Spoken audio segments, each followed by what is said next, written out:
Okay, we're going to look at an example of a one mean hypothesis or z-test. So let's take a look at that. So a bike manufacturer receives calls per day about how to assemble one of their bikes.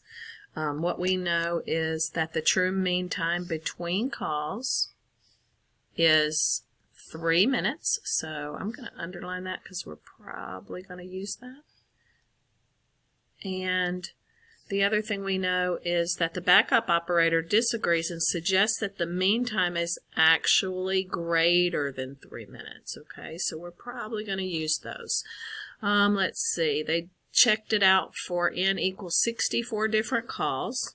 So they took a sample of 64 calls and entered the data into a Minitab worksheet in a column marked time between calls. And if you'll see over here, I have pulled that file up. The population standard deviation of time between phone calls is an actual known standard deviation of 2.7 minutes. Okay, so these are the things we want to answer, and you're going to answer these for every Z or T hypothesis test question. So we're going to walk through this whole problem. The first thing says, what is the population standard deviation? And that is sigma equals 2.7 minutes. Okay, so do we do a z-test or a t-test? If you're given the standard deviation, you'll always know that you're doing a z-test. What is the population mean? The population mean, if we go back up here, it says the time between calls is 3 minutes. And that is the population mean that they give us right up here, which is mu. I'm going to write it mu equals 3 minutes, just so you can start getting more used to the symbols. What is your sample size? It told us that n was equal to 64. What is your sample mean? They did not tell us what the mean of our 64 different calls were.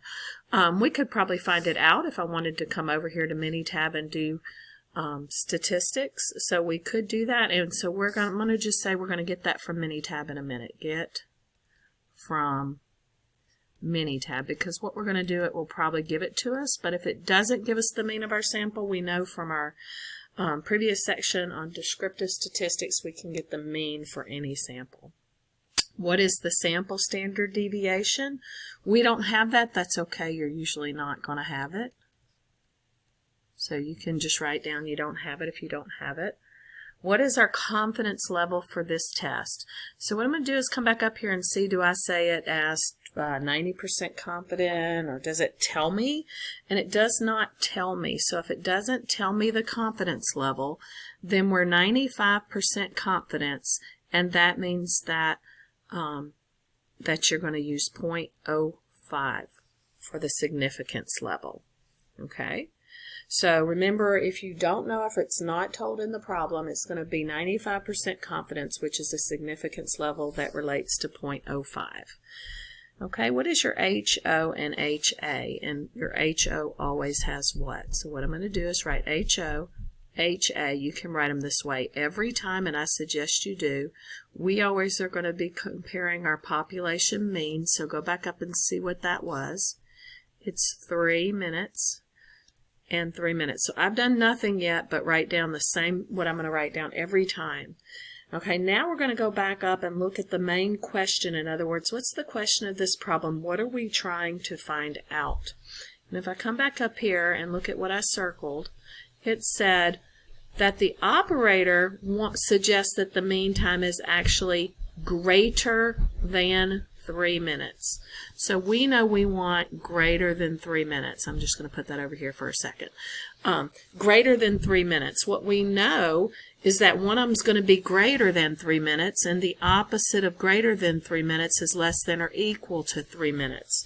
And look which one always has the equal sign. The one on top, or HO, which stands for null hypothesis, will always have the equal part.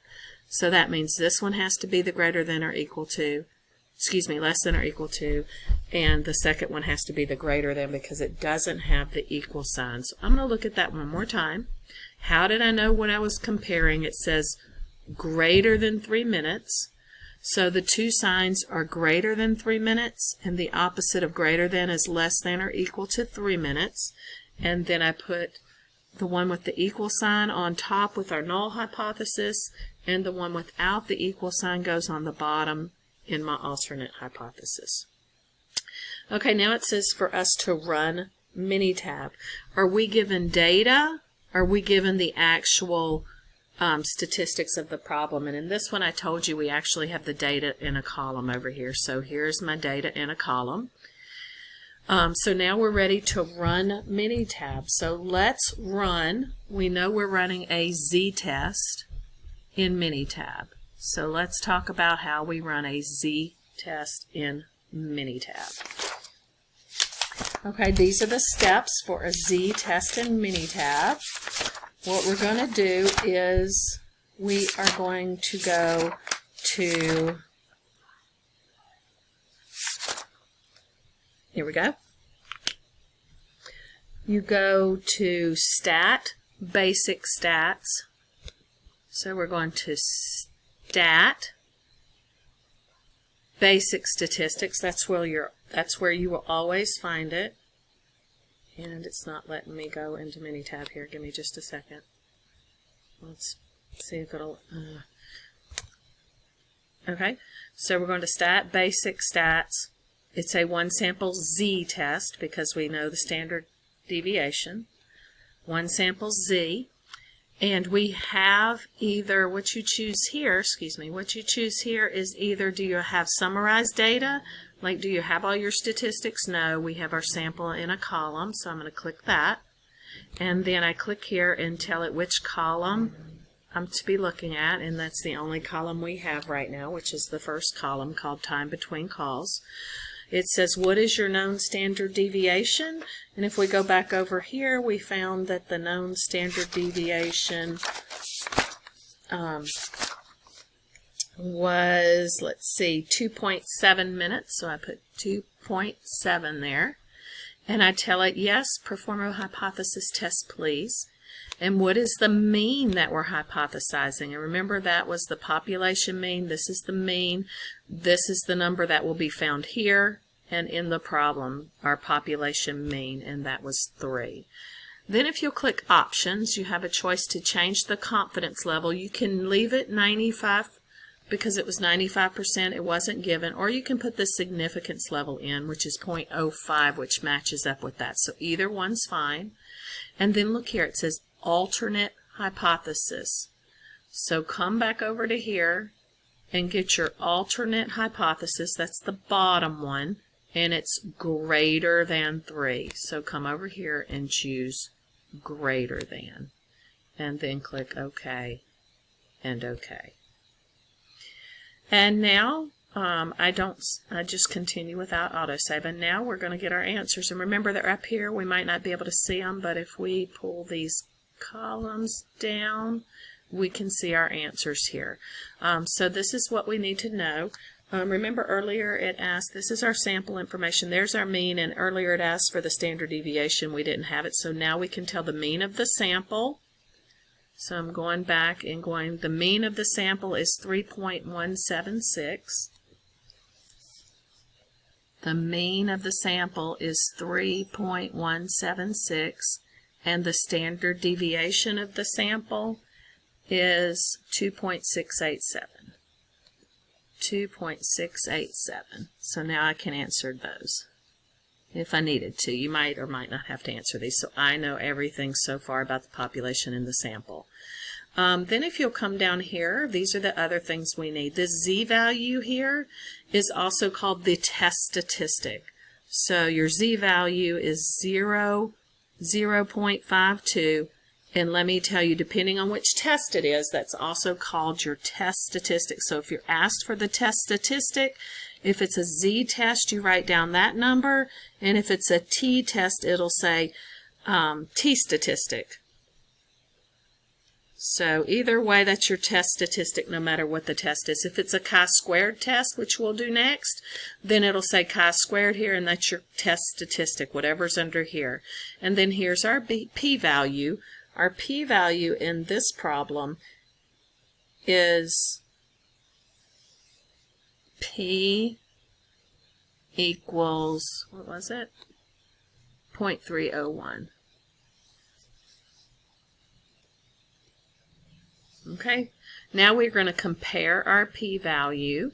So this is what you do. I always remember it this way. People eat fish from the river Nile. So take your p-value, eat fish, which is our significance level, which is right here. And if this is true, then RJ, which is reject the null hypothesis. I'm going to run out of room here. Reject the null. Okay, so I make them the same number of decimals, and now it just says if 301 is less than 50, then reject the null. 301 is not less than or equal to 50, so I don't reject the null. That means I don't get rid of the null. I keep the null hypothesis and I base my answer on it. So that is how you get your conclusion. That's how you decide whether you're keeping the null or rejecting the null. And then I come down here and write a conclusion. At the 0.05 level of significance, there is sufficient evidence to suggest that the true mean time, let's see if I can write this, time in minutes for a call is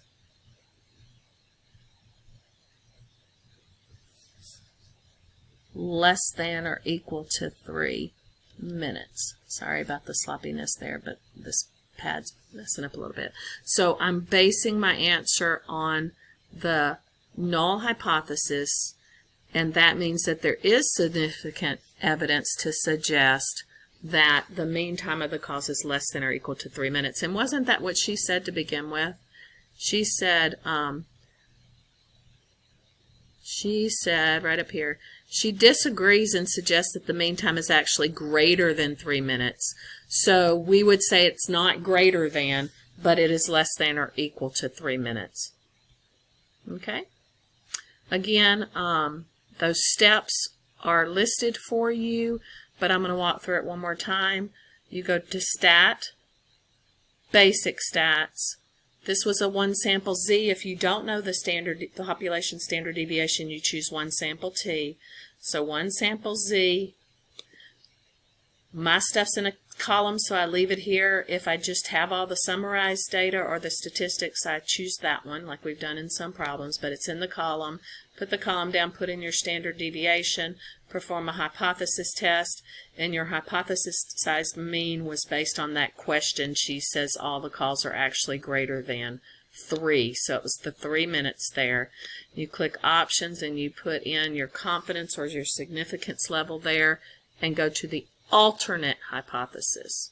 The alternate hypothesis is the one on the bottom always, and it says greater than 3 minutes, so make sure you choose greater than and click OK. OK, and that is how you get the answers for your problem.